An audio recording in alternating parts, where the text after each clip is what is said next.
ኖላዊ ሚዲያ የቤተ ክርስቲያን የሆነው በስመ አብ ወወልድ ወመንፈስ ቅዱስ አሐዱ አምላክ አንድ አምላክ በሚሆን በአብ ወልድ በመንፈስ ቅዱስ ስም መጋቢት 13 በዚህች ቀን ልብጥያ በሚባል ሀገር የከበሩ 40 ሐራ ሰማይ በሰማዕትነት አረፉ።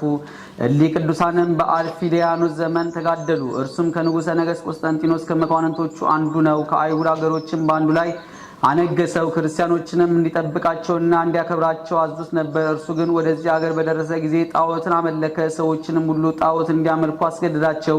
ብዙዎች ምዕመናንም ተነስተው እርሱንና የረከሱ ጣዖቶቹን ረገሙ። በዚያችም ሌሊት እሊህ 40 ጭፍሮች ወደ መኮንኑ ደርሰው በክብር ባለቤት ክርስቶስ ስም ምስክር የሆኑ ዘንድ እርስ በርሳቸው ተስማሙ። በእንቅልፋቸውም ጊዜ የእግዚአብሔር መልአክ ተገልጦ ለሰውነታቸው ብርታትን ሰጣቸው። በጠዋትም ተነስተው የጭፍራ አለቃ በሆነ በአግሪጎላዎስ ፊት ቁመው በክብር ባለቤት በጌታችን ኢየሱስ ክርስቶስ ስም ታመኑ። በላያቸውም ተቆጥቶ አስፈራራቸው። እነርሱ ግን አልፈሩም። በደንጊያም እንዲወግሯቸው አዘዘ። በአቅራቢያቸውም የወሽባ ቤት ባጠገቧ ያለ የውሃ ጉድጓድ ነበረች። በውርጭ ጽናትም የተነሳ ትረጋለች። በውስጧም ይጥሏቸው ዘንድ መኮንኑ አዘዘ። በውስጧም በጠዋላቸው ጊዜ ከውርጭ ጽናት የተነሳ ሕዋሳታቸውን ተቆራረጠ። ከእርሳቸውም አንዱ ፈራ። ከአዘቅቱም አውጡኝ ብሎ ወጣ። ወደ ወሽባው ቤትም ገባ። ፈጥኖም ሞተ። ዋጋውንም አጠፋ። የፈለገውንም አላገኘም። 40 አክሊላትንም ከሰማይ ሲወርዱ በ39 ሰማዕታት ላይም ሲቀመጡ አንዱ አክሊልንም በመላኩ እጅ ተንጠልጥሎ ሲቀር ከወታደሮቹ ይህን ያየ ከዚያ ተነስቶ በጌታ አምኖ ልብሶቹን አውልቆ ቅዱሳን ወዳሉበት ወደ አዘቅቱ ወረደ። በመላኩ እጅ ተንጠልጥሎ የቀረውን አክሊል ወሰደ። እሊህም ጎልማሶች ከሰማዕታት በዚያች አዘቅት በነበሩ ጊዜ እናቶቻቸው ያጽናኗቸው ያስታግሷቸው ነበር። እነርሱም ብዙ ጊዜ ቆዩ እንጂ ቶሎ አልሞቱም። ከሃዲያኑም ጭኖቻቸውን ሊሰብሩ ፈለጉ። ፈጥነው እንዲሞቱ እግዚአብሔርም ወዲያውኑ ነፍሳቸውን ወሰደ። ጭኖቻቸውን መስበር አልተቻላቸውም። ከዚህ በኋላ በእሳት ስጋቸውን እንዲያቃጥሉ በተሽከርካሪም ጭነው ወስደው ወደ ባህር እንዲጥሏቸው መኮንኑም ወታደሮቹን አዘዘ። ሲጭኗቸውም ያልሞተ ሕፃን አገኙና ተዉት። እናቱም ከሰረገላ ውስጥ ልትጥለው ተሸክማ ሮጠች። ወታደሮችም ስላልሞተ ከለከሏቸው። ወዲያውኑ በጭንቃዋ ላይ ሙቶ ከቅዱሳን ጋር እንዲሆን ወደ ተሽከርካሪው ጣለችው። ወደ ስብጥያም ከተማ ጭነው ወስደው በእሳት አቃጠሏቸው። ወደ ባህርም ጣሏቸው። ከዚህ በኋላም በሶስተኛው ቀን ለስብጥልያ አገር ኤጲስቆጶስ ተገለጡለት። እንዲህም አሉት፣ ወደ እገሌ ወንዝ ሂድ፣ ስጋችንንም ታገኛለህ፣ አሸክመ አምጣው። ኤጲስቆጶሱም ከካህናት ጋር በሌሊት ተነስቶ ወደ ወንዙ ሄደ። የቅዱሳንም ስጋቸውን በአንድ ቦታ ተሰብስቦ እንደ ከዋክብት እያበራ አገኙት። ከእርሳቸውም አንድስ እንኳን አልጎደለም። በክብር ተሸክመው ወስደው በመልካም ቦታ በክብር አኖሯቸው። ዜናቸውም በአራት ማዕዘን ተሰማ። በመታሰቢያቸውንም አደረጉ። በዓለም ሁሉ ቤተ ክርስቲያን ታነጸላቸው። ከስጋቸውም ታላላቅ ድንቆች ታምራቶች ተገለጡ። በረከታቸውም ከኛ ጋር ለዘላለሙ ትኑር አሜን። ሰላም ለአባልክሙ በአሳቲያ ዘነቃ ለወለደምክሙ አዲ በከርሰ ቀላያ ዘረጋ ሐራ ኢየሱስ ክርስቶስ ሰማዕታተ 40 አመ ኮነ ብእሴ እምውድቁክሙ ውጹአ ስምረተ አምላክ ጸውአ አሃደ እምአፍአ። በዚህችም ደግሞ ኦርቶዶክሳውያን ሰዎች የታላቁ አባት የመቃርስ የእስክንድሪያው የመቃሪዎስ የስደታቸው መታሰቢያ ያከብራሉ። ይህም በሮም መንግስት ከወንድሙ ከዋልጥስ በኋላ በነገሰ ጊዜ በኦርቶዶክሳውያን ምዕመናን ላይ ስደትን መከራን አመጣ። የረከሰ የማኒንና የካዲዮ አሪዮስንም እምነት ስለሚከተል ነው። ለእስክንድሪያም ሉኪዮስን ሊቀ ጳጳሳት አድርጎ ሹሞ ሐዋርያው አትናቴዎስን አሳደደው። ይህም ካዲ ሉኪዮስ ታላቁን አባት አባ መቃሪን እስክንድራዊውን አባት መቃሪዎስን ፈልጎ በንጉሥ ትእዛዝ ወደ እርሱ ከደማቸው አስመጣቸው። ወደ እርሱም በደረሱ ጊዜ ለያይቶ በለሰለሰ አንደበት መመሸንገል ወደ ረከሰ የአሪዮስ ሃይማኖት ይገቡ ዘንድ አግባባቸው። እነርሱም ግን ወደ ነገሩ አልተመለሱም። ሳይፈሩትም መለሱለት። በቅንነትና በትዕግስትም መከሩት፣ ገሰጹት እንጂ የአሪዮስንም ሃይማኖት ብላሽነት የባህሉንም አስከፊነት ከቅዱሳን መጻሕፍት ለይተው አስረዱት። በዚያም ጊዜም ተቆጣ። ከቁስጥንጥንያ መካከል ወደምትርቅ ደሴት አጋዛቸው። ከእስክንድሪያ መርከብ የሚጠብቋቸውንም ወታደሮች በእነርሱ ላይም በሚያደርጉት ሥራ ሁሉ አጫንቀው በብረት አስረው ይወስዷቸው ዘንድ አዘጋጁ። ወደዚህ ደሴት በደረሱ ጊዜ በደሴቱ ንጉሥ ፊት አቆሟቸው። ንጉሡም ሰይጣንን የሚያመልክ የከፋ ሰው ነበር። የደሴቱም ሰዎች አምላክ ነው ብለው እስቲ አምልኩትና እስቲ ሰግዱለት ድረስ በስራው አስቷቸው ነበር። እሊ አባቶቻችንም ከስህተቱ እንዲመለስ አስተማሩት፣ ለመኑትም። አልሰማቸውም። ከብዙ ስቃይ ጋራም በወህኒ ቤት ዘጋባቸው እንጂ በጽኑ ስቃይ ማሰቃያቸው። ጌታችንም ተገልጦ የሚያጸናቸውና የሚያስታግሳቸው ሆነላቸው። የክብር ባለቤት ጌታችንም ጽድቃቸውንና ትሩፋታቸውን ሊገልጥ በወደደ ጊዜ የንጉሱን ልጅ ሰይጣን ያዛት። በአባትና እናቷን በታላቅ ሐዘን ላይ እስቲሆኑ አብዝቶ አሰቃያት። በከተማ ውስጥም ሰይጣናት ተገልጠው መቃርስና ባልንጀራ ሆይ እናንተ እኛ ምን አላችሁ ከሀገራችን ያሳደዳችሁን እያሉ ተገልጠው ይጮሁ ጀመር። በንጉሱ ልጅ ያደረገውን ሰይጣን ንጉሥ ሆይ መቃርስና ባልንጀራውን ካልመቱ ከልጅ ላይ አልወጣም ብሎ ጮኸ። ንጉሱና አብረውት ያሉ አደነቁ። ወደ ንጉሱም ቅዱሳንን አመጧቸው። እሊህ ቅዱሳን መቃርስና ባልንጀራ ወደ ንጉሱ በደረሱ ጊዜ በንጉሱ ልጅ ያደረ ሰይጣን እንዳሰቃዩት ለመነ። ንጉሱና አብረውት ያሉትም ስለ ስራቸው ቅዱሳንን መረመሯቸው። እነርሱንም የሆነውን ሁሉ ነገሯቸው። ስለ ንጉሱም ልጅ ያድኗት ዘንድ ለመኗቸው። እነርሱም ንጉሱን ገሰጹት፣ እንዲህም አሉት፣ አንተ ሰው ስትሆን ለምን ራስን አምላክ ታደርጋለህ? ዓለምን የፈጠረ አምላክ ሆንክ። ራስን ልጅን ማዳን አይገባም ነበር። ያን ጊዜም ወደ ክብር ባለቤት ጌታችን ጸልየው ጋኔኑን ከንጉሱ ልጅ ላይ አስወጡት። ጋኔኑን በወጣ ጊዜ ስለ ክፉ ስራቸው ንጉሱንና የዚያች ደሴት ሰዎች ዘለፋቸው። ንጉሱና በዚያም የተሰበሰቡት ይህን አይተው በሊህ ቅዱሳን አምላክ እናምናለን፣ ከሊህ ቅዱሳን አምላክ ከእግዚአብሔር በቀር በሰማይና በምድር ሌላ አምላክ እንደሌለ ተረድተናል እያሉ ጮሁ። የከበሩ አባቶቻችንም በክብር ባለቤት በጌታችን ኢየሱስ ክርስቶስ ማመንን አስተማሯቸው። እነርሱንም በሽተኞቻቸውን ሁሉ ሰበሰቡ። አባቶቻችንም በዘይት ላይ ጸልየው በመስቀል ምልክት አማትበው ቀብተው በሽተኞችን ሁሉ አጋንንትን ያደሩባቸውንም ሁሉ አዳኗቸው። እንዲሁም እያደረጉ እያስተማሯቸውም ብዙ ቀን ኖሩ። ከዚህም በኋላ የሀገሩን ምኩራብ አስፈርሰው ቦታውን አነጹ። ቦታውም እጅግ ስፋት ያለው መልካም ስለሆነ ቤተክርስቲያን አሳነጹ። ንጉሱም ስፍር ቁጥር የሌለው ወርቅና ብር የሐር ልብሶችንም ለእግዚአብሔር መቅደስ ለሚያሻውም ሁሉ አመጣ። የከበሩ አባቶቻችንም ጥበብ ያላቸው አጥማሪዎችም ሚዛኑ ለእያንዳንዳቸው 9 ልጥር የሚሆን 12 ጻሕሎችን ሰርተው የጌታችን ኢየሱስ ክርስቶስንና የእመቤታችን የድንግል ማርያምን ስዕል የሁለቱንም የመላእክትን አለቆች የሚካኤልና የገብርኤልን ስዕል በውስጡ እንዲስሉ ደግሞ 12 መንበሮች ለመሰዊያው የሚያስፈልገውን ሁሉ 12 ጽዋዎችና 12 እርፈ መስቀልም እያንዳንዱ 3 ልጥር የሆኑ 24 መስቀሎችን እንዲሰሩ 3ቱንም የመቅደስ ግድግዳ እንዲስሉ አዘዘ። የቤተክርስቲያኑ የህንጻዋ ስራ ተፈጸመ።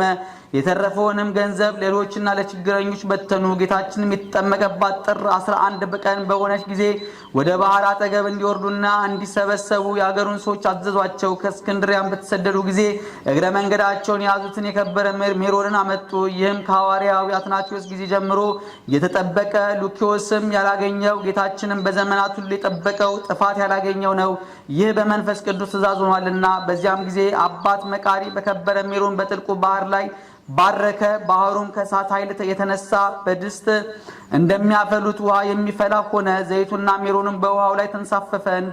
እንደሚያበሩ ከዋክብትም ሆኑ። ከእርሳቸውም እንደ ፀሐይ የሆነ ታላቅ ብርሃን ታየ። ንጉሱና የተሰበሰቡት ሕዝቡም ሁሉ አይተው ፈሩ። የክብር ባለቤት ጌታችን መድኃኒታችን ኢየሱስ ክርስቶስ ተገለጠ። አጥማቂ ዮሐንስና ቅዱሳን መላእክትም ውሃው በሚከበርበትና በሚለወጥበት ጊዜ ተገለጡ። ሕዝቡም ሁሉ በአብ በወልድ በመንፈስ ቅዱስ ስም ተጠመቁ። ያን ጊዜም ከሽቱ ሁሉ መዓዛው የሚጣፍጥ ሽታ ሸተተ። በዚያን ጊዜ የከበሩ አባቶቻችን ይህን አይተው በምድር ላይ ወደቁ፣ ሰገዱ። በስግደታቸውም እዚያው ዘገዩ። አባት መቃርስም ሰግዶ ሳለ ጌታችንም እንዲህ ሲል ለመነው። ጌታዬ እለምናለሁ፣ ቸርነት ትድረሰኝ። የዚህ ታቦትና ነዋየ ቅድሳቷ ቡራኬ በአምላካዊት እጅ እንዲሆን አለው። ጌታም እሺ ብሎ በጎ ስራ ሜሮኑን ከአባ መቃሪ እጅ ተቀብሎ ታቦቱንና ነዋየ ቅድሳቱን አከበረ። ከዚያም በኋላ አባት መቃርስን 3ቱን ደብር ትባርክ ዘንድ እኔ አዝሃለሁ፣ እኔም ካንተ ጋር አለው። ይህንንም ንጹህና ክቡር የሆነ አገልግሎትን ባልንጀራን አብሮ ያገልግል። በመጀመሪያም የመካከለኛውን ደርብ በስጋ በወለደችኝ በድንግል ማርያም ስም ለይተ አክብር። ደግሞ በቀኝ በኩል ያለውን በከበረ መስቀል ስም ለይተ አክብር። በግራ በኩል ያለውን ደርብ በስም ለይተ አክብር። በካዲ ሉኪዮስ እጅ ስለ ስሜ በዚህ ደሴት ውስጥ ደምን አፍስሳልና አለው። እሊህም የተባረከ አባቶች ጌታችን እንዳዘዘ ሊሰሩ በጀመሩ ጊዜ ንጉሥ ዳዊት በመዝሙር ሊያመሰግን ጀመረ። መላእክትም በመልካም ቃላት በቋንቋቸው ያመሰግን ጀመር። ሕዝቡም አድንቀው እግዚአብሔርን አመሰገኑ። ዳግመኛም ጌታችን አባ መቃርስን መስዋዕቱን ተሸክሞ በመሠዊያ ላይ ይቀድስ ዘንድ አዘዘው። አባ መቃርስም ጌታችን የሐዋርያትን አለቃ አባታችን ጴጥሮስን እንዲቀድስ አዘዘው። ይህችን ዕለት በከበረ ስም በዚች ደሴት ውስጥ ለመጀመሪያ ጊዜ መስዋዕት የተሰዋባት ናትና አለው። ጌታም ለአንተ ይገባል፣ አንተ በዚች ደሴት ዘርተሃልና እኔም አሳደግኩ። በደቀ መዝሙሬ በጳውሎስ አድሬ የተናገርኩትን አላስተዋልክምን? የዘራና የደከመ እርሱ አስቀድሙ በፍሬው ይብላ ያልሁትን አለው። አባት መቃርስም የቅዳሴውን ሥርዓት ከጌታ ተባርኮ በጀመረ ጊዜ እስክንድራዊ መቃሪዎስ ጋር ይራዱት ዘንድ ጴጥሮስ በቀኙ ማርቆስ በግራው ሁሉም ሐዋርያት በዙሪያው ቆመው ጳውሎስና ዮሐንስም የየራሳቸውን መልእክት አነበቡ። ሉቃስም የሐዋርያትን ሥራ ነበበ። ዳዊትም መዝሙሩን ዘመረ። ለስም አጠራሩ ምስጋና ገንዘቡ የሆነ ጌታችንም ወንጌልን አነበበ። በነጭ ርግብ አምሳል መንፈስ ቅዱስ በህብስቱና በወይኑ ላይ ወርዶ የጌታችን ክርስቶስ ሥጋና ደም ወደ መሆን ለወጣቸው። አባት መቃርስም ወደ ጽዋው ጣቱን ባስገባ ጊዜ ጣቱ በደም ታለለ። የመላእክትን ሰራዊት ሁሉ በመሠዊያው ላይ ክንፋቸውን ዘርግተው ይራዱት ነበር። ሚካኤልና ገብርኤልም መጡ። የመላእክት አንድነት ሁሉም በእርሱ በአባት መቃርስ አምሳል ሆነው እየተራዱት ለሕዝቡ የከበረ ሥጋውና ደሙን አቀበለ። ከቁርባን ሥርዓት ፍጻሜ በኋላ ጌታችን ፈጣሪያችን ኢየሱስ ክርስቶስ በመቃርስ አምሳል ሆኖ ወንጌል በሚነበብበት አትሮንስ ላይ ተቀመጠ። ፊቱን እንደ ፀሐይ ይበራ ነበር።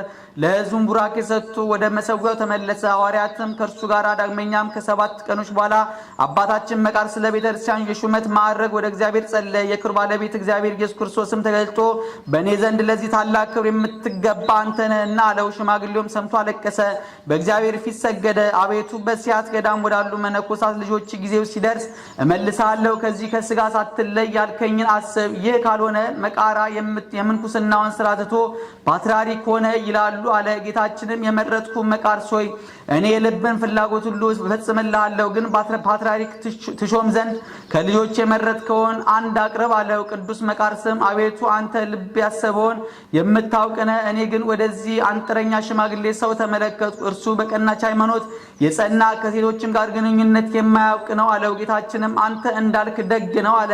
ቅዱስ መቃርስም ያንን አንጥረኛ ሰው ጠርቶ ወደ ታቦተ ሕጉ አቀረበ። ያን ጊዜም ወንጌላዊ ማርቆስ መጣ። እጁንም በአንጥረኛው ራስ ላይ ጭኖ ዲቁና ሾመው፣ ደግሞ ቅስና ሾመው። ከዚያም የሊቀ ጵጵስና ሹመት እስከሚፈጸም በየማዕረጉ ሾመው። ስሙንም ዮሐንስ አለው። የሰማያዊ ሰራዊትም ሁሉ የወንጌላዊ ማርቆስ አዲስ ተክል የሆነ ለመቃርስ ልጅ ለዮሐንስ ሊቀ ጵጵስና ይገባዋል፣ ይገባዋል፣ ይገባዋል እያሉ 3 ጊዜ ጮሁ። በዚያም ያሉ ሕዝቡ እሊህን ቃሎች ይሰሙ ነበር። ጌታችንም የሊቀ ጳጳሳትን የዮሐንስን ዓይነ ልቦናውን ገልጦለት በሚቻለው መጠን ጌታችን ኢየሱስ ክርስቶስን አየው። ብዙ ቃላትንም ተናገረ። ደግሞ ረቂቃን በሆኑ በሰማይ ሰራዊት ቤተ መቅደሱ ተመልቶ አየ። የከበረ ነቢያትና ሐዋርያትን በዚያ አሉ። ከዚያም በኋላ የክብር ባለቤት ጌታችን ኢየሱስ ክርስቶስ ታላቁ አባት መቃራና የእስክንድርያው አባ መቃራን ጠራቸው፣ እንዲህም አላቸው። በምድር ሳሉ መታሰቢያችሁን የሚያደርጉ ሰዎች የተመሰገኑ ናቸው፣ የዘላለም ሕይወትን ይወርሳሉና። በራሴ እምላለሁ ስለ ስሜ የተቀበላችሁትን መከራ በትጋት የሚያስበውንና የሚጽፈውን የሚሰማውን ሁሉ ያመሰግነኝ ዘንድ በቤተ ክርስቲያን የሚነበበውን እኔ በጎ ነገርን ሁሉ ሰጠዋለሁ። ከበጎ ነገርም ምንም አላሳጣውም። ከመከራውም ሁሉ አድነዋለሁ፣ ኃጢአቱንም ሁሉ አስተሰርይለታለሁ። ከዚህም ዓለም በሚለይበት ጊዜ ነፍሱን ወደ ዘላለም ተድላ ደስታ ይወስዱ ዘንድ እናንተ ወደምታስቡት መንግሥቴ ሊያስገቡት የምሕረት መላእክትን ልካለሁ።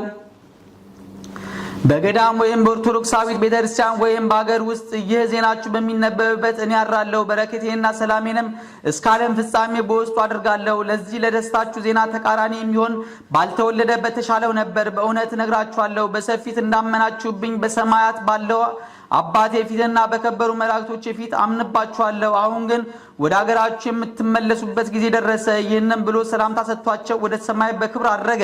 ከዚህ በኋላ ሕዝቡን ሁሉ ንጉሡንም ሰበሰቧቸው። ወደ አገራቸውም እንዲመለሱ ነገሯቸው። የክርስቶስንም ሕጉን ሁሉ እንዲጠብቁ ለሊቀ ጳጳሳቱ ዮሐንስም እንዲታዘዙ አዘዟቸው። ከቀናች ሃይማኖት ወደ ቀኝም ቢሆን ወደ ግራም ፈቀቅ እንዳይሉ በብዙ አማልክት አጸኑባቸው፣ አስጠነቀቋቸውም።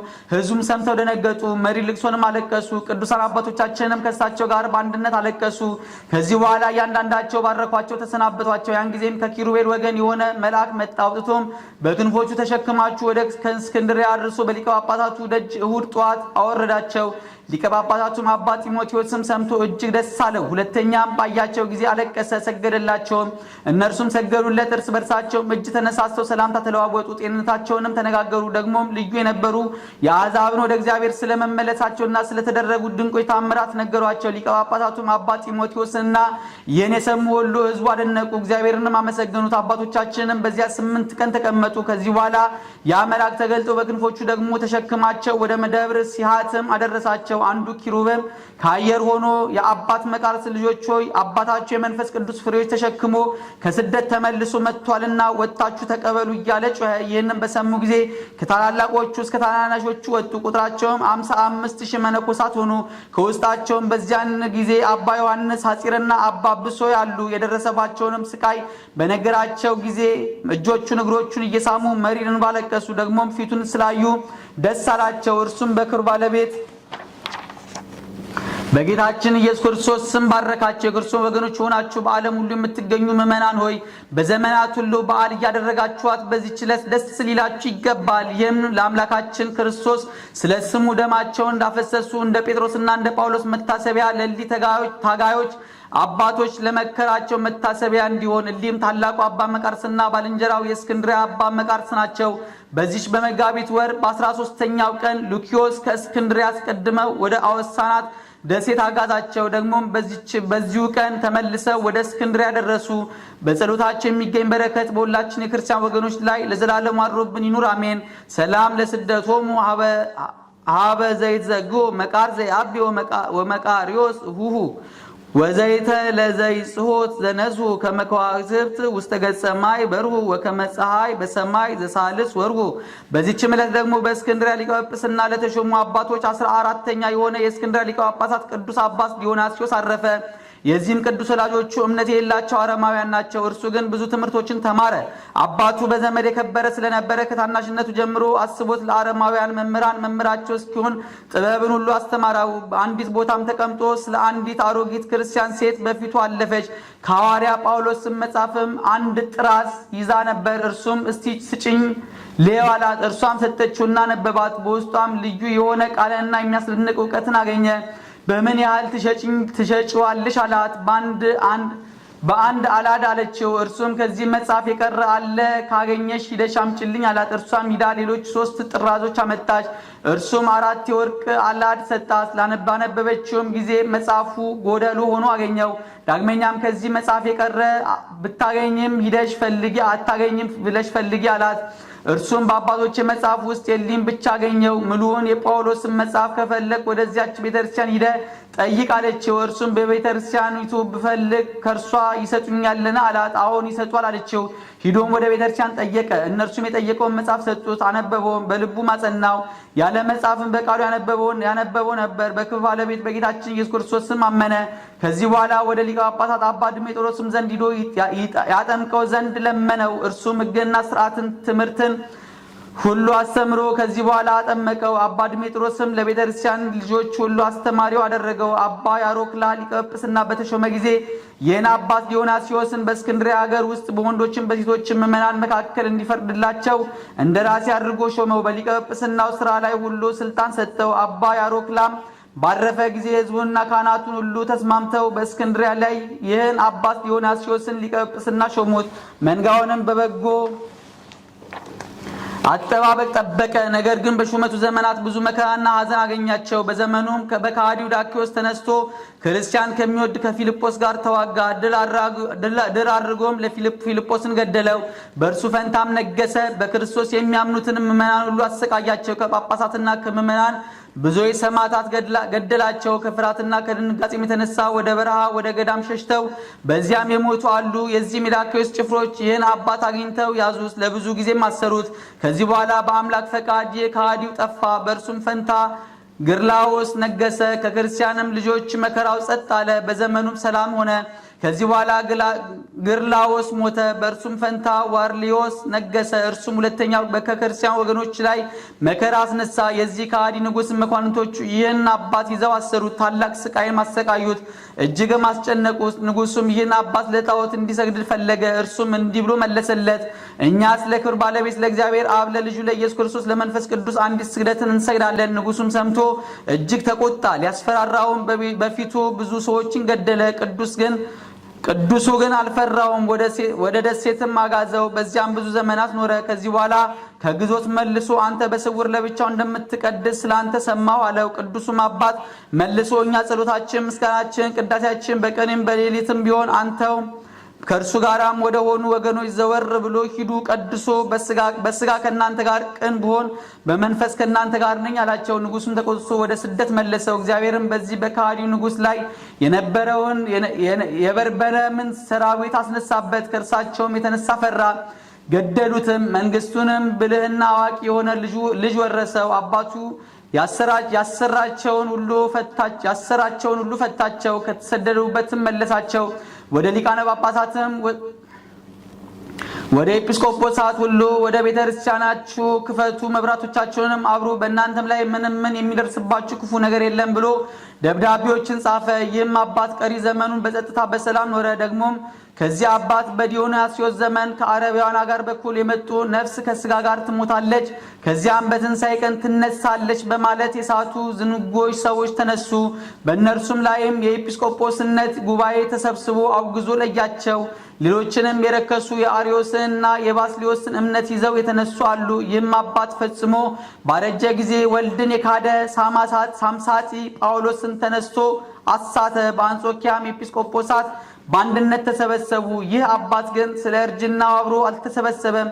በውስጧ የቀናች ሃይማኖት የምትገለጥ ሀብቱ የሆነ ጥበብን እውቀትን የተመላች መልካም ምክርን የያዘ ደብዳቤ ጽፎ ላከ። ወደ በጎ ሽምግልናም ደርሶ ወደ ወደደው እግዚአብሔር ከዓለም ለይቶ መሄድን አገኘ። በጸሎት የምትገኝ በረከት ከኛ ጋር ለዘላለሙ ትኑር አሜን። ሰላም ለዲዮናስዮስ መምህረ ጠቢባን ኩሉ እምስተተ ዘሜጦ ለጳውሎስ መልእክተ ቃሉ ድኅረ ረከቦም እንዳቤ ወስደት በመዋሉ ፈለሰ ዮም ሀገሪተ ብርሃን ዘላይሉ ምስለ ቅዱሳን ጳጳሳት ዕውረ ይሃሉ። አንድ አምላክ በሚሆን በአብ በወልድ በመንፈስ ቅዱስ ስም መጋቢት 14 በዚች ቀን በእስክንድሪያ ለተሾሙ አባቶች 78ኛ የሆነ የእስክንድሪያ ሊቀ ጳጳሳት ቅዱስ ቄርሎስ የዕረፍቱ መታሰቢያ ሆነ። በዚህችም ዕለት ከአረጋውያን ፍጹማን መነኮሳት ውስጥ አንዱ አባ ባጥል አረፈ። በዚህችም ቀን ደግሞ ቅዱስ አባት አባ ሲኖዳ በሰማዕትነት አረፈ። በዚህችም ቀን ደግሞ የከበሩ አጋኒዮስ አውርድሪዮስና ብንዲዮስ በሰማዕትነት አረፉ። በዚህችም ቀን ደግሞ ቅዱስ ቶማስ ሐዋርያ 7 ዓመት ያህል የጋኔን ግንኙነት ባስቸገራት በአንዲት ሴት ላይ ታምራትን አደረገ። ዛቅረብኩ ማህሌታ ዘኪራ ይላፍ ምልት ጸምዱ ከዘልፍ ለላ ነበብ ተወከፍ ዘንዴተ መጻፈን ተረሰይ ከግዚኦ ጸሪቀ መበለት ኩፈ እምእለ አብኡ ቦላን ዘተርፈ ነቢያት ቅዱሳን ሐዋርያት ሰባኪያን ጻድቃን ሰማዕታት ደናግል አዲዮ መነኮሳት ኢራን ባርኮ ጉባኤ ዛቲ መካን እስከ አረጋዊ ሊቅ ወንዑስ ሕፃን ለዘጻፉ በክርታስ ወለዘጻፉን ዘይደርስ ለዛነበቦ ለተተርጎሞ በልሳን አዲስ ወለዘሰማ ቃሉ በዝነ መንፈስ በጸሎተ እሙ ማርያም አራቂተ ኩሉ እምባይ ስውሬ ማረነ ኢየሱስ ክርስቶስ። የሰማነውን በልቦናችን ያሳድርብን። ከቅዱሳን ረድኤት በረከት ያሳትፈን። አቡነ ዘበሰማያት